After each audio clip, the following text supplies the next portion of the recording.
वहीं इंडिगो उड़ान संकट मामले में फिलहाल दखल से सुप्रीम कोर्ट ने मना कर दिया है। एक वकील ने मामले को लेकर दाखिल अपनी याचिका चीफ जस्टिस सूर्यकांत की अध्यक्षता वाली बेंच के सामने रखी। चीफ जस्टिस ने मामले को तुरंत सुनवाई के लिए लगाने से मना कर दिया। तो आपको बता दें कि उन्होंने कहा कि केंद्र सरकार मामले में ज़रूरी कदम उठा रही है। उन्होंने ये भी कहा कि एयरलाइंस को चलाना कोर्ट का काम नहीं है। इंडिगो संकट को लेकर ये याचिका नरेंद्र मिश्रा नाम के वकील की है। इसमें यात्रियों को हो रही भारी परेशानी का हवाला देते हुए सुप्रीम कोर्ट से हस्तक्षेप की मांग की गई है। याचिकाकर्ता ने प्रभावित यात्रियों को उचित मुआवजा और वैकल्पिक यात्रा सुविधा देने की मांग की है। वहीं नागरिक उड्डयन मंत्री राममोहन नायडू ने राज्यसभा में कहा कि इंडिगो में हाल की उड़ानें रद्द होने का कारण एयरलाइन के भीतर की आंतरिक समस्याएं थी। सरकार यात्रियों, पायलटों और क्रू की सुरक्षा से कोई समझौता नहीं करेगी और ये बात सभी एयरलाइनों को साफ तौर पर बता दी गई है।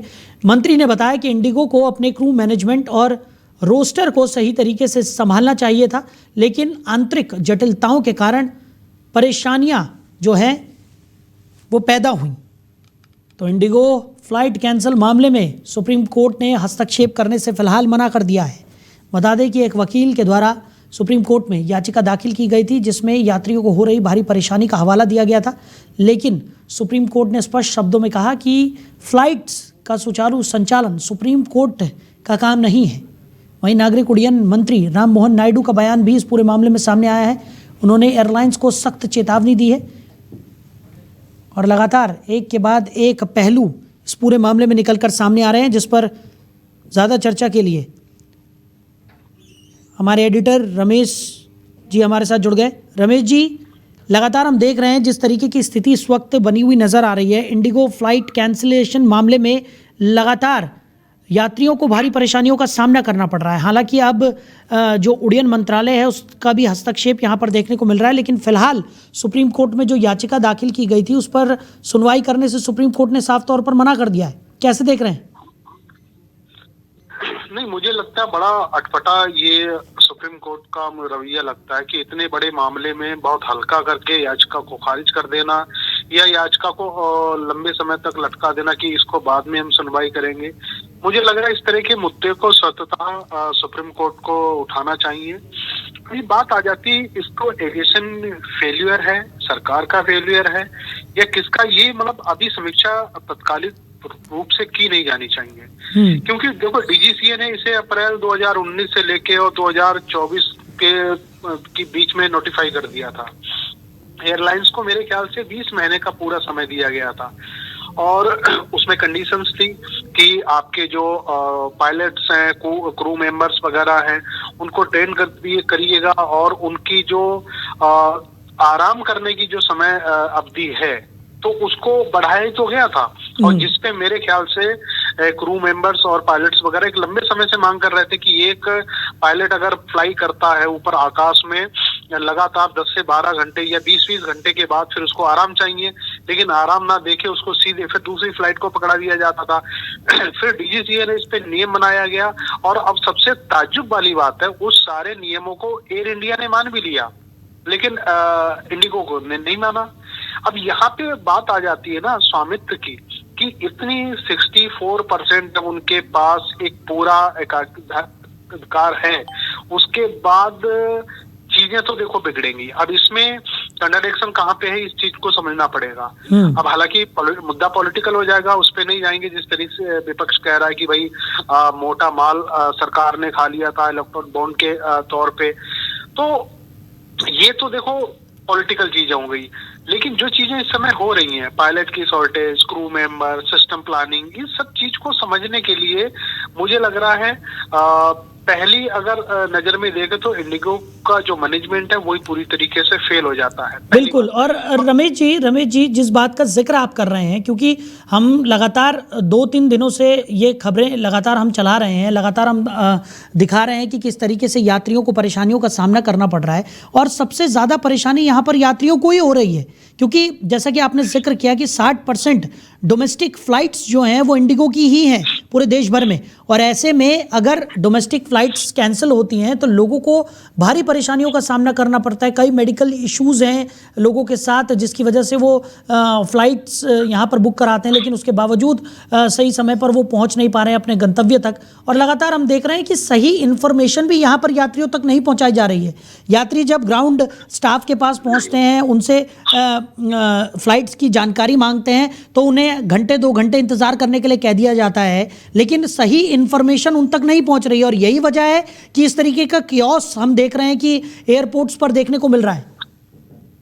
भाई, जब उनके पास कोई सही इंफॉर्मेशन है ही नहीं तो उसको डिलीवर कैसे करेंगे? सबसे बड़ी बात यही है, क्योंकि यहाँ तो दाल में काला नहीं है, मुझे तो काला पीला नीला सब दिखाई दे रहा है जी। अब सबसे बड़ी बात है, हजारों फ्लाइट्स का कैंसिल हो जाना, उसमें बुजुर्ग भी हैं, कुछ लोग ऐसे हैं जो बीमारियों के लिए जा रहे हैं, किसी कोई दिवंगत हो गया उनको जा रहा, तरह तरह के किस्म तरीके की ये समस्याएं हैं। अब आपको फ्लाइट जब पकड़ते हुए अगर कोई एक बहुत निर्धन आपको दिखाई देता है तो शायद ही उस समय आप बहुत सहज तरीके से अनुमान लगा सकते हो ये व्यक्ति बहुत कोई जरूरी काम से कहीं पे इतने पैसे खर्च करके जा रहा है। बिल्कुल। अब यहाँ पे मानवीय पहलू यहाँ पे आ जाता है सरकार के लिए। जब विदेशों में चाहे यूक्रेन का रसिया के साथ में जो कॉन्फ्लिक्ट जो चल रहा है, अभी चल रहा है, उस समय जब संकट कहीं विदेशों में आता है तो हम वहां पे एयरलिफ्ट करते हैं, हमारी सरकार फैसला लेती है तत्कालिक तौर पे।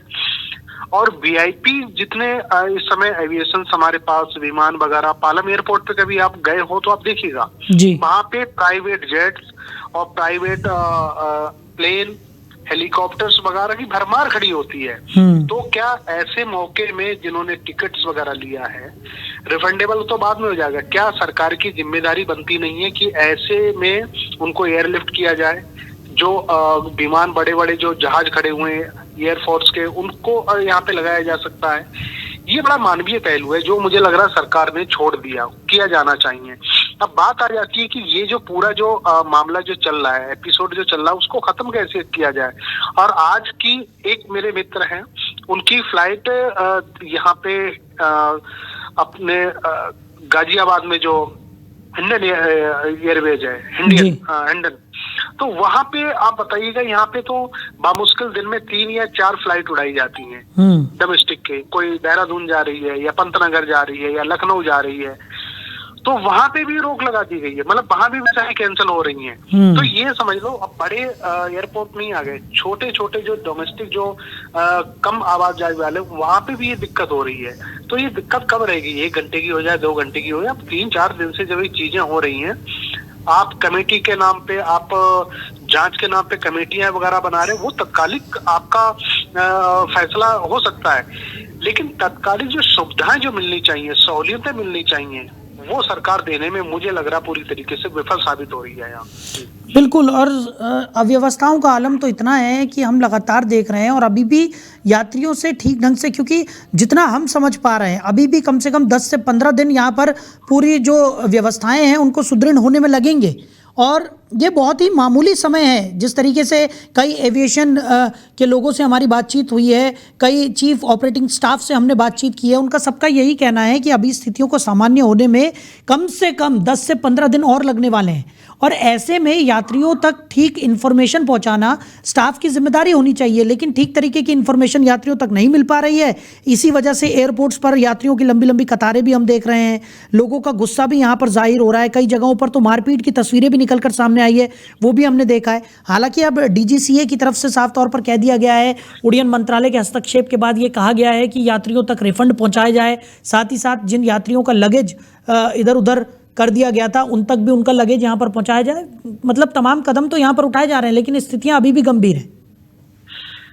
नहीं, देखिए, जो इंतजामात किए जाने चाहिए, अब आज भी हाई लेवल की एक इंक्वायरी हो रही है, एविएशन मिनिस्टर भी उनके साथ में इन्वॉल्व हैं, तो ये कब होगा, सहूलियतें कब मिलेगी, ये आने वाला समय ही बताएगा। लेकिन जिस तरीके से आपने कहा कि अभी 10 से 12 दिन भी स्थिति ऐसी ही बनी रहेगी, वो क्योंकि वो तो बिल्कुल सिद्ध हो चुकी है। भाई, इंडिगो के जो सीईओ हैं वो बाहर आके उन्होंने आधिकारिक तौर पे बयान दे दिया है कि उन्होंने 15 दिसंबर की डेडलाइन दी है कि हो सकता है तब तक हम लोग इस चीज को संभाल लें। लेकिन आप समझ लो, एक दिन में इंदिरा गांधी एयरपोर्ट दिल्ली से कम से कम लाखों लोगों की उड़ानें होती हैं और जिसमें सबसे ज्यादा उड़ानें इंडिगो की तरफ से ही जाती हैं। तो वहां की स्थिति जो इस समय है वो मतलब अजीब सी बनी हुई है। उनको छोटे मोटे जो जैसे आनंद विहार बस अड्डा हो गया, ट्रेनों के रेलवे स्टेशन हो गए, उसमें तब्दील हो चुके हैं।